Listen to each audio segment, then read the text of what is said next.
آله وأصحابه أجمعين. قال الله تبارك وتعالى في القرآن المجيد والفرقان الحميد: شهر رمضان الذي أنزل فيه القرآن صدق الله العظيم. متشم سامع حاضرین، رمضان المبارک کی بابرکت ساعتوں میں ہمارا سلسلہ دروس القرآن والحدیث کا آج پہلا درس حضرت علامہ مولانا قاری محمد عابد الطاری عزیز الشرف کی صدارت میں لینے کی سعادت نصیب ہو رہی ہے.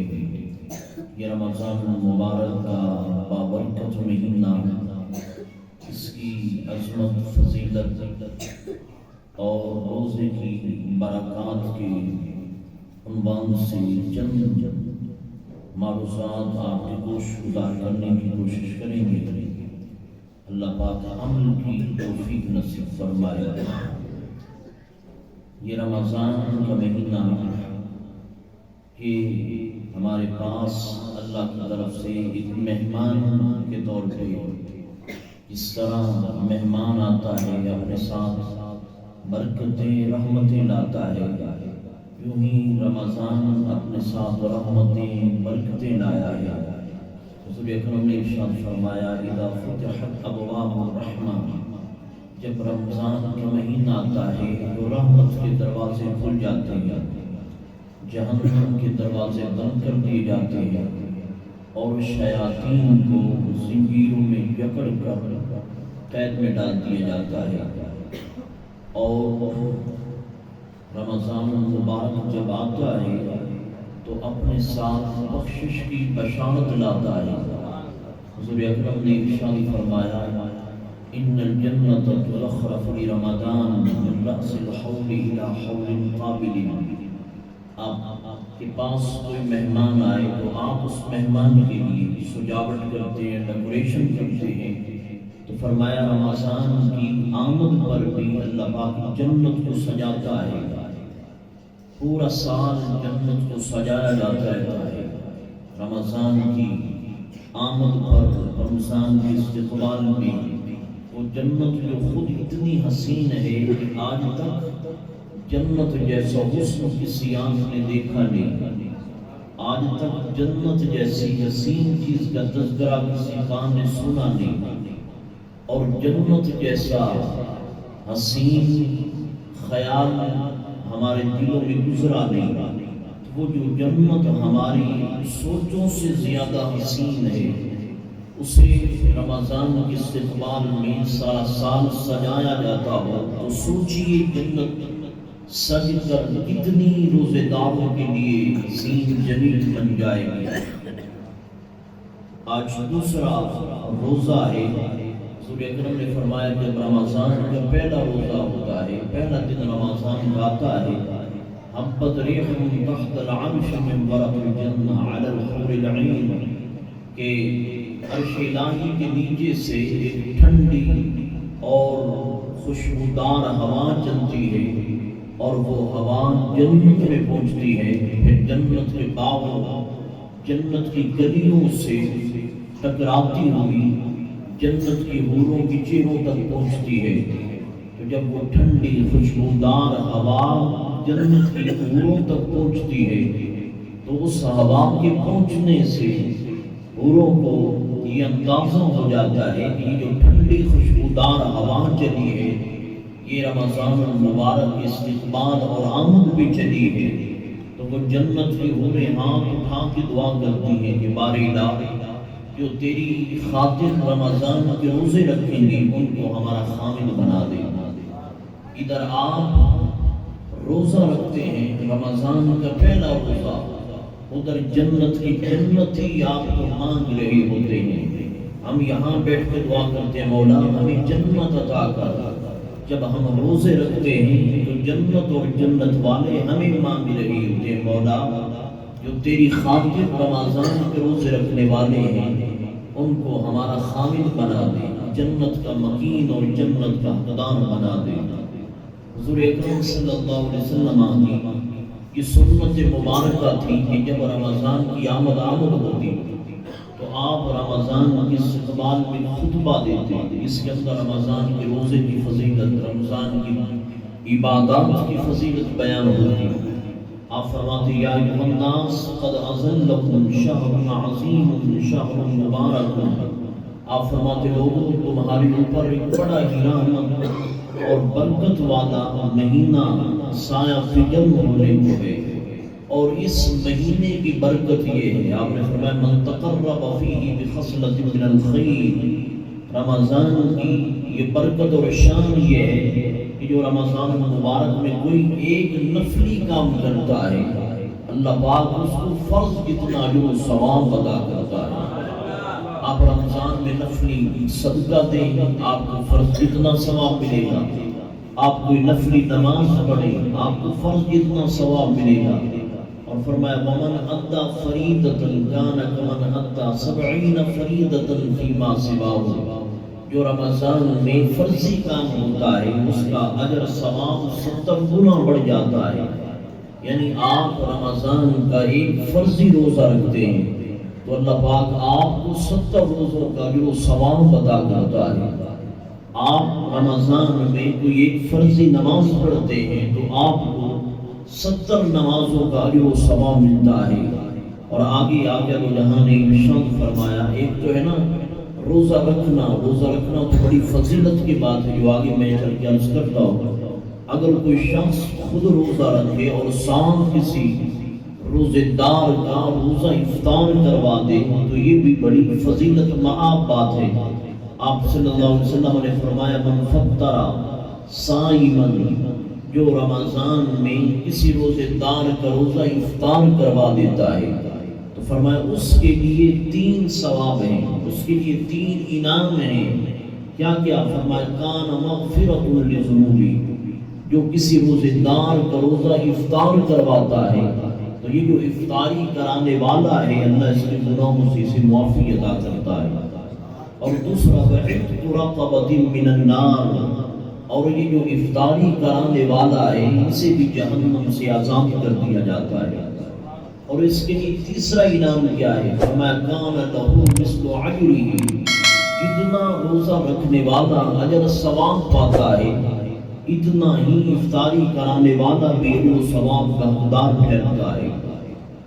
اب صحابہ کرام نے جب افطاری کی یہ فضیلت سنی تو اب صحابہ کرام میں کچھ غریب بھی تھے، ایسے غریب جنہیں صبح کچھ کھانے کو ملتا، شام ان کے گھر کھانے کو کچھ نہ ہوگا، تو انہوں نے ٹوٹے ہوئے دل سے آ کے جہاں کی بارگاہ میں عرض کی لیس کلنا ما نفطر بإحسان، یا رسول اللہ ہم غریب، ہمارے اپنے کھانے کو کچھ نہیں تو ہم اوروں کو کیسے کھلائیں، ان کی افطاریاں کیسے کروائیں؟ یہ جو آپ اجر ثواب کی بشارت دے رہے ہیں اس سے تو ہم محروم رہ گئے۔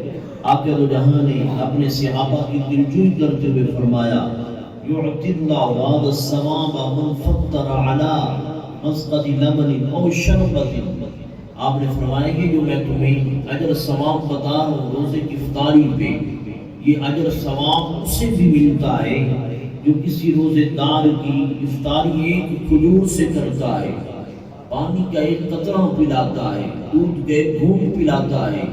تو فرمایا اگر کوئی کسی کو پانی کا ایک قطرہ پلا کے اس کی افطاری کراتا ہے تو اس کے لیے بھی یہ تینوں ثواب ہیں، اس کے لیے بھی یہ تینوں اجر ہیں۔ کسی کو ایک کھجور کھلا کے اس کا روزہ افطار کراتا ہے تو اس کے لیے بھی یہ تینوں اجر ثواب ہیں۔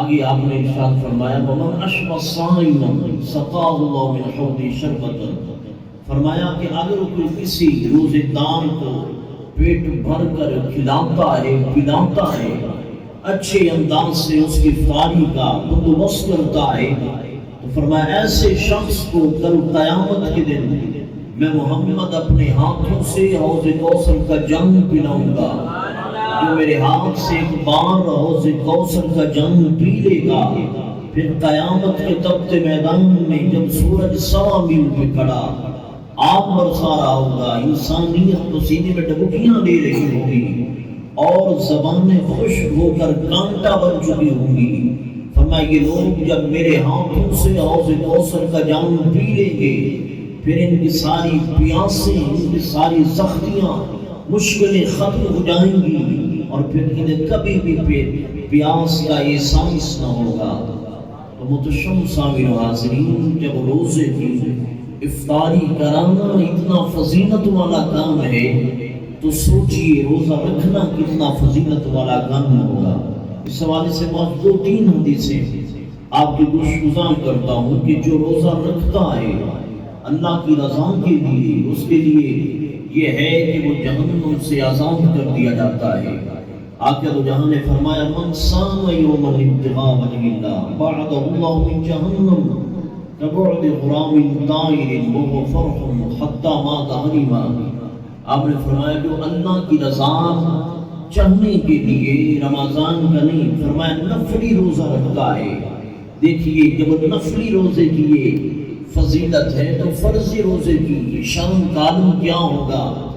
آپ نے فرمایا اللہ کی رضا کو چاہنے کے لیے ایک نفلی روزہ رکھتا ہے تو اللہ پاک اس روزے دار کو جہنم سے اتنا دور کر دیتا ہے، اتنا دور کر دیتا ہے۔ یا رسول اللہ کتنا دور کر دیتا ہے؟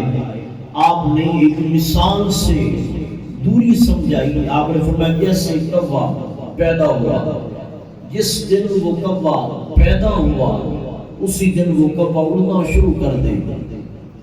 اڑتے اڑتے وہ کوا بچے سے جوان ہو جائے گا، پھر اس کی جوانی اڑتے اڑتے گزر جائے گا۔ نعرہ تکبیر، نعرہ رسالت، نعرہ تحقیق، نعرہ حیدری، علماء حق اہل سنت زندہ باد۔ وہ کوا اپنے بچپن میں دوڑتا رہا، پھر جوان ہو گیا، جوانی میں دوڑتا رہا، پھر دوڑتے دوڑتے یہ کوا بوڑھا ہو گیا، اپنے بڑھاپے کی مدت اور زندگی میں دوڑتا رہا، پھر دوڑتا دوڑتا اڑتا اڑتا مر گیا۔